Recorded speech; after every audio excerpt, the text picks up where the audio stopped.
Chapitre 20. Le premier jour de la semaine, Marie-Madeleine se rendit au sépulcre dès le matin, avant que les ténèbres fussent dissipées, et elle vit la pierre enlevée du sépulcre. Elle courut donc, et vint trouver Simon-Pierre et l'autre disciple que Jésus aimait, et leur dit : « Ils ont enlevé du sépulcre le Seigneur, et nous ne savons où ils l'ont mis. » Pierre sortit avec l'autre disciple, et ils allèrent au sépulcre. Ils couraient tous deux ensemble, mais l'autre disciple courut plus vite que Pierre, et arriva au sépulcre. Et, s'étant penché, il vit les linceuls posés à terre, mais il n'entra pas. Simon-Pierre, qui le suivait, arriva à son tour et entra dans le sépulcre. Il vit les linges posés à terre, et le suaire qui couvrait la tête de Jésus, non pas posé avec les linges, mais roulé dans un autre endroit. Alors, l'autre disciple, qui était arrivé le premier au sépulcre, entra aussi. Et il vit, et il crut. Car il ne comprenait pas encore l'Écriture, d'après laquelle il devait ressusciter d'entre les morts. Les disciples s'en retournèrent donc chez eux. Cependant Marie se tenait près du sépulcre, en dehors, versant des larmes. Et, en pleurant, elle se pencha vers le sépulcre. Et elle vit deux anges vêtus de blanc, assis à la place où avait été mis le corps de Jésus, l'un à la tête, l'autre aux pieds. Et ceux-ci lui dirent : « Femme, pourquoi pleurez-vous » Elle leur dit : « Parce qu'ils ont enlevé mon Seigneur, et je ne sais où ils l'ont mis. » Ayant dit ces mots, elle se retourna et vit Jésus debout, et elle ne savait pas que c'était Jésus. Jésus lui dit : « Femme, pourquoi pleurez-vous ?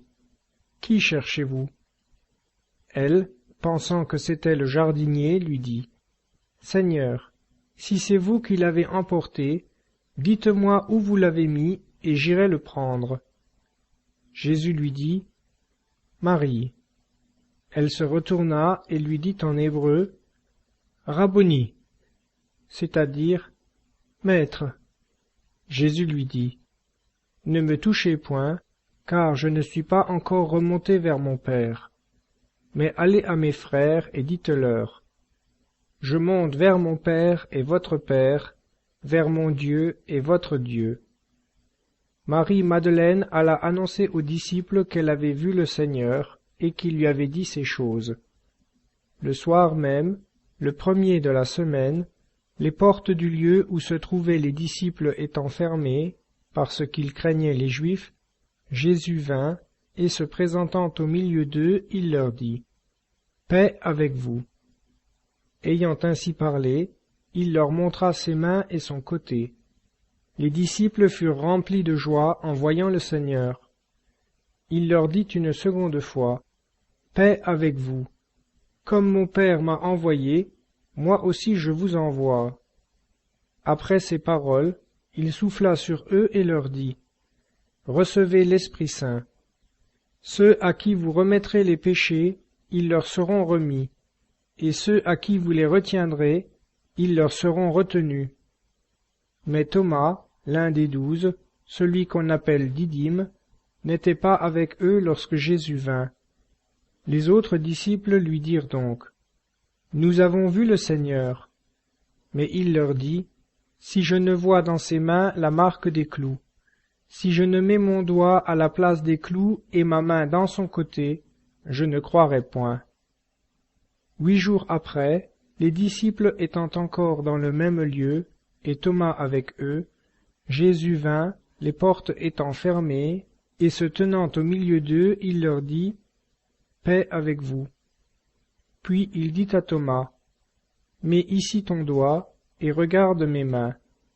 Approche aussi ta main, et mets-la dans mon côté, et ne sois plus incrédule, mais croyant. » Thomas lui répondit : « Mon Seigneur et mon Dieu. » Jésus lui dit : « Parce que tu m'as vu, Thomas, tu as cru. Heureux ceux qui n'ont pas vu et qui ont cru. » Jésus a fait encore en présence de ses disciples beaucoup d'autres miracles qui ne sont pas écrits dans ce livre.